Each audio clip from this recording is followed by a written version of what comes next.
ñu ngi leen di nuyu di leen jaajëfal yéen ñi nga xam ne yéenay suivre chaîne bi di xalaat tey nag ñuy waxtaanee benn actualité bi nga xamante ne ni depuis quelques jours moom la ñëpp di coow muy ndoxu foos yi ñu ne dañ koy utiliser ci benn usine bu nekk fële nga xam ne mooy Technopole di ko def ndox nit ñi di ko naan. révélation bi nag ki ko defoon mooy Baba Aïdara di journaliste bi dund États-Unis ñëwoon fii Sénégal.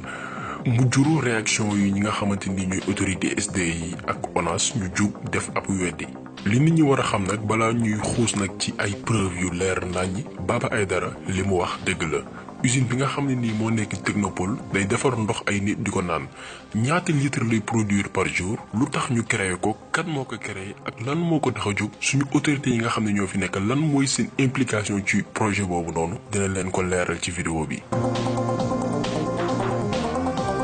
comme ni ma ko waxee woon sànq usine bi ñi ngi ko implanté fële nga xamante ne nii mooy Technopole bu Pikine benn machine la boo xam ne ñi ngi koy tuddee omniprocesseur liggéeyam mooy transformer ndox yi nga xam ne dañ ko jëlee ci ay foos wala ndox mu salté ndox bi nga xam ne nit ñi dañ ko jëfandikoo ba pare ñu jël ko def ko ndox pour nit ñi di ko naan ñi ngi ko créé nag en mars 2015 waaye usine bi mi ngi commencé ay activité am septembre 2015 loolu nag li muy wane mooy am na ay sénégalais yu doon naan ndox boobu noonu lu toll ci ñetti at sans pour autant que ñoom ñu xam ko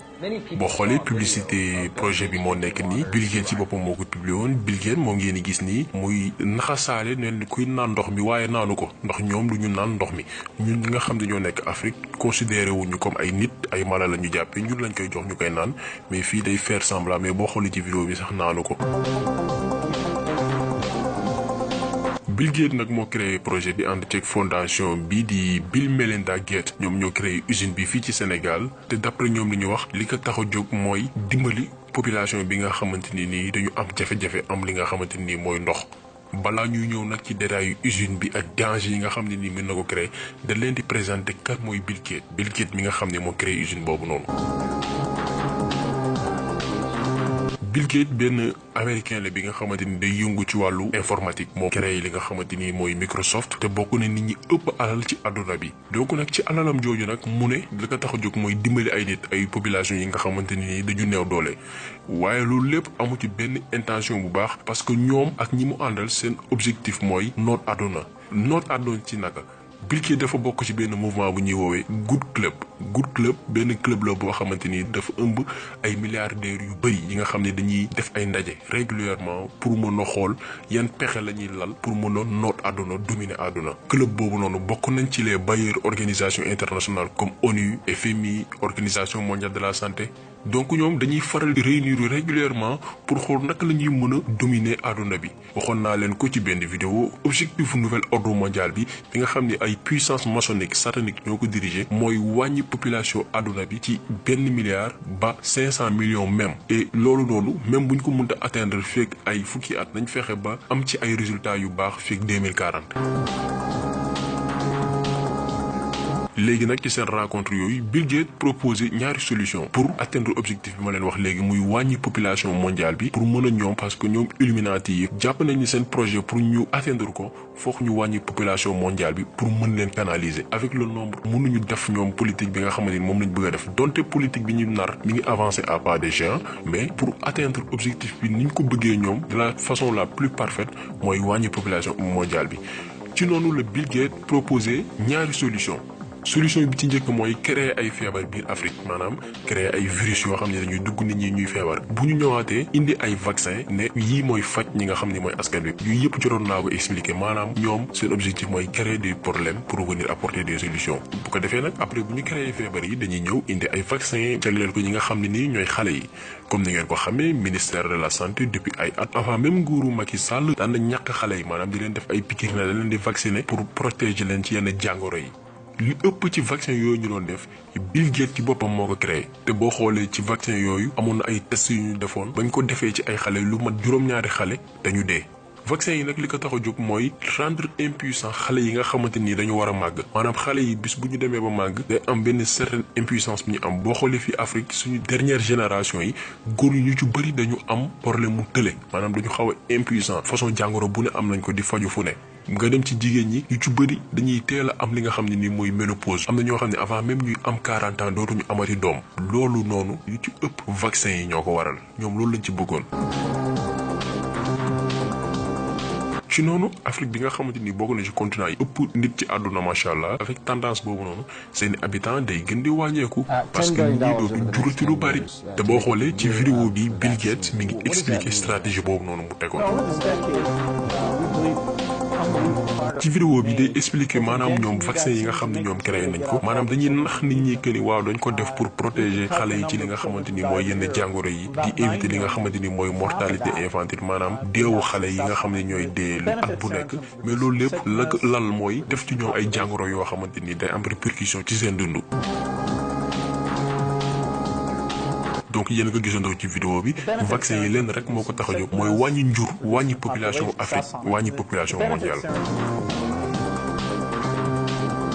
waaye ñoom it dañu jàpp ni loolu kese du doy pour atteindre objectif yi ci ni mu gën a gaawee Bill Gates proposaat beneen deuxième solution bi nga xamante ni mooy créer ay usine de transformation yoo xamante ni nii la muy traité mooy ay produits yoo xam ni doomu aadama yi dañ koy jëfandikoo maanaam dafa bokk ci dundu aadama boo xoolee ci produit yu mel noonu ndox ci la bokk parce que ndox doomu aadama da koy soxla saa su ne loolee tax Bill Gates créé Omniprocessor usine bi ñu ngi ko tuddee Omniprocessor ñu implanté ko fii ci Sénégal moo nekk dëkk bi njëkk ci Afrique sud du Sahara bi nga xamante ni moo am machine boobu noonu am na dëkk yu bëri ñu ko proposé woon mais dañu lànk mais Macky Sall mi nga xam ni moom marionnette la sikkim la gëstoo ko yóbbaale moom moo nangu loolu def ko askanam def ko ci biir réew.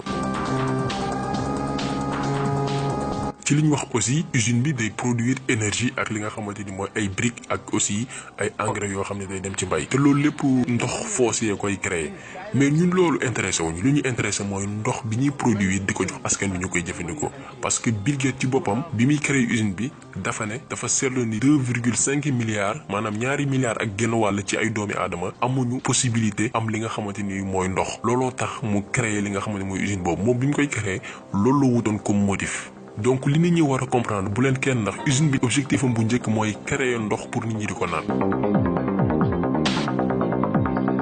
machine bi nga xamante nii nag moom la ñu installé fi nga xamante ni nii mooy Dakar Technopole ci fabrication dernier modèle la amoon na yu ñu créé woon mais bi ñu indi Dakar ci fabrication yi nga xam yi mujj la benn xarala bu bees la bokkut ak première machine yi nga xamante ne ni créé woon nañ ko boo xoolee machine bi mën na produire lu toll ci juróom-ñetti fukki junni ak juróom-benn litre ndox par jour moom ngeen di gis ci document bii nii ngeen di seen nii et pour produire quantité bu doy noonu. soxlawuñ lu dul ay ndoxu foos yoo xam ne jugee na ci lu toll seulement téeméeri junni personnes maanaam 100 000 personnes li ñuy dem gannaaw kër di saw li ñuy génnee ñoom buñ ci amee lu toll ci 100 000 personnes maanaam téeméeri junni nit rek doy na pour que ñu mën di produire loolu li muy waral mooy usine bi mun na sax dépasser li nga xamante ni mooy quantité ndox boobu noonu parce que boo xoolee dëkk bu mel ni Dakar li ñuy génnee ci ndoxu foos par jour kenn mënu ko compter donc usine bi mun na produire sax lu ëpp loolu donc sortie bi Lansana Gagny Sakho defoon ne usine bi mënul sax produire litre ndox yu bëri dara nekku ci dëgg parce que usine bi document yaa ngi nii ngeen di gis machine bi ñu indi fii Dakar Technopole mën na produire 86 000 litres ndox par jour maanaam juróom-ñetti fukki junne ak juróom-benn litre ndox bés bu ne.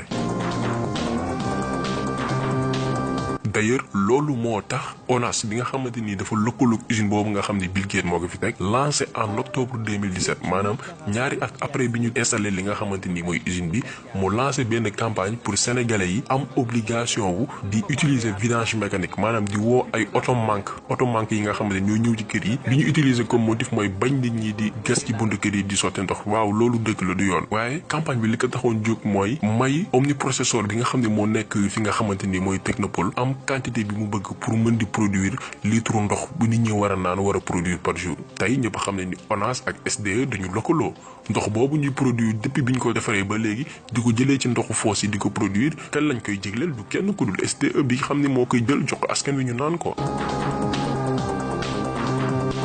autovidange yëpp seen ndoxu foos yëpp usine bi lañ ko jox usine bi produire ko jox ko entreprise bi nga xam ne mooy tasaare ndox mi mu tasaare ko askan wi jëfandikoo ko. beneen jëfandikoo bi ñuy jëfandikoo li nga xamante ni mooy ndox bi usine bi di produire jëlee ko ci ay ndoxu foos ndox mi dañ koy def tamit ci ay camion citerne ndox bu ngeen seetloo camion citerne ndox yi ngeen di gis bu robinet coupé ci yenn dëkk yi camion citerne yi ñuy indi foofu noonu ndox moomu ñuy produire ndoxu foos la Bill Gates ci boppam moo nekk ci ginnaaw loolu lépp ànd ceeg état bi nga xamante ni moo fi nekk di lor askan wi.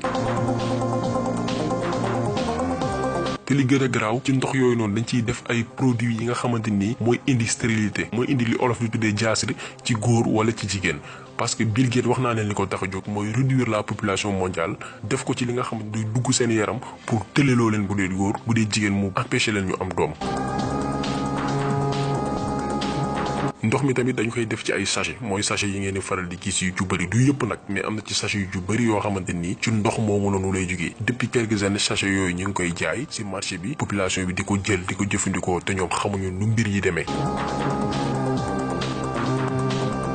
te li ci gën a yéeme mooy ñoom loolu lépp waxuñu ko bu doon loo xam ne lu baax la duñ ko nëbb lu baax kenn ko nëbb mais usine bi ni muy implanté woo fii Sénégal ak lépp communication bi ci war defuñu ko ci. te boo xoolee usine bi biñ ko fiy créé dañ ne woon phase test la mais commencé na def ay activité am te defuñu benn promotion defuñu benn communication parce que xam nañ ne li ñuy def baaxul askan bi bu ko yëgee dina dal seen kaw maanaam sénégalais yi la ñuy jël di leen utiliser comme ay cobaye di tester ci ñoom ay produits yoo xamante ne nii ki ko créé moom jaamu seytaane la ànd see beneen jaamu seytaane bu mu fekk ci réew mi muy Macky Sall ñu produire ay ndox di ko jox askan bi comme si que askan wi ay mala lañ wala duñ ay nit tey loolu moo indi jàngoro yi ngay gis fii yëpp da ngay gis ku jékki saa rek dee kenn xamul ko rek nga gis koo xamante ni ngi wër pëlëng dara jotu ko mu jékki saay am benn feebar dee ci saa si kenn xamul lu ko dal yu mel nii moo koy waral te ma bamtuwaat ko lépp lañ koy def di ko nëbb loolooy waral ni usine bi dafa dangereuse objectif am mooy transformer ndoxu poos yi ñuy jëlee ci kër yi jël ko di ko def ndox di ko jox askan wi ñu koy jëfandikoo. waaye ñun nag kenn rek ñu yàpp muy Macky Sall parce que Bill Gates ñëpp xam nañ ni Illuminati la lenn moo ko tax a jóg mooy noot àdduna jaarale ko ci fondation bi nga xamante ni nee na day dimbali nit ñi alors que lor ay askan moo ko tax a jóg bokk na ci personnes yi gën a dangereux ci àdduna parce que objectif bu nouvel ordre mondial waxoon naa ko ci njëlbeen loolu la créer ay problème ci ay dëkk ñëw ne yow yaa yor solution bi bu ko defee nit ñi jàpp ni da ngaa baax alors que bëggoo leen rek leen di lor bëgguñu Afrique yërëmuñ Afrique li leen ñor mooy yàq Afrique détruire Afrique loolu la nit ñi war a comprendre que ñi fiy ñëw ne dañuy dimbali bëgguñu ñu ñu ñëw pour lor ñu te Bill Gates ci la bokk. mais li ci gën a métti mooy lépp dañ koy def ànd seeg suñu dirigeants yi di complot suñu dirigeants yi tey Macky Sall gàcce Sénégal la gàcce bi gën a mag ci histoire politique sénégalaise mooy Macky Sall yamul ci jaay ruwam li nga xam ne nii mooy seytaane mooy def ci boole jaay dëkkam tey pare na def lépp ngir toog ci pouvoir ibbil na buntu Sénégal ñi nga xamante ni ñooy puissance maçonnique yi franc-maçon yi seytaane yi góor jigéen yi gisoon nañ fi yàggul Macron Rihanna tey Bill Gates te am na ñeneen ak yeneen yoo xamante ni mi ngi fii xaw te nit ñi xamuñu ko fa mu jëmee Sénégal musiba la te yii rek la nit ñi gis am na yeneen yu gën a garaaw yu Macky Sall di def ci biir réew mi rien que pour intérêt boppam ak njabootam waaye comme ni ko olof di waxee rek lu dul dëggu du yàgg yàlla nga koy won boppam bis bu ne preuve yaa ngi wàcc bés bu ne te dina am yeneen lii lu ndaw la ci li Macky Sall capable. te li ci gën a métti aussi tamit leneen li mooy ay nit yuy défendre li nga xamante ni mooy scandale bi am fii lii bu amul yeneen dëkk dañuy wàcc ci tali bi jàmmarloo président bi fi nekk ay nit taxaw di ko défendre ku ci mel ni Ndoye Bane ki nga xam ni moom xamul lu mbir yi demee nit koo xamante ni addunaam yëpp wax lu dul dëgg la muy Ndoye Bane koo xamante ni jàngul parce que jàng nekkul jàngu tubaab kese mais jàngul tubaab jàngul diineem gëstuwul xam-xam mag ñi baax ñi liñ fi bind amul benn xam-xam ci dara koo xamante ni nii dafa waroon di déglu mais pas mu yor micro di wax kooku tey mooy taxaw di défendre usine bi ànd ceeg Macky Sall parce que Macky Sall dafa am ay dof yu ko wër ay dof yoo xam ni moom moo leen recruter pour njombe yi muy def yëpp ñoo ñu taxaw di ko défendre Ndoye Bane ci la bokk Gaston Mbengue ci la bokk Birima bu jàkkaaroo ci la bokk ak ay yeneen nit yoo xam ne lenn moo leen taxaw yu nekk ci média di défendre Macky Sall te xamuñ ne Macky Sall fi mu toll nii kenn mënu ko défendre donc ñoom lañu noppi tëj seen làmmeñ xam ni waruñoo wax nit ñi di leen déglu c'est des gens yoo xamante ni amuluñ njëriñ Sénégal ku ci mel ni Ndoye Bane ak ñeneen ñi seeni intérêt personnel kese moo leen tax a jóg ndax Macky Sall lim leen di jomban donc vidéo bi tey loolu la woon pour xamal sénégalais yi usine bii lan moo ko tax a jóg ak lan moo ne ci ginnaaw donc li ci nit ñu war a jëlee nag mooy ki ñu jiite tey muy Macky Sall bokk na ci li gën a yées ci li yàlla sàkk alal ak nguur moo ko jaral mu tay la askanam tey Macky Sall loolu la def donc j'espère que vidéo bi leer na da leen di jox dig daje beneen yoon ak beneen vidéo di leen wax aussi ngeen partager vidéo bii nii pour leeral dëgg yi mooy lan usine bi lan moo ko tax a jóg ak yeneen li ci lëmus yëpp donc ñu leen di gërëm di leen sant di leen jox dig daje beneen yoon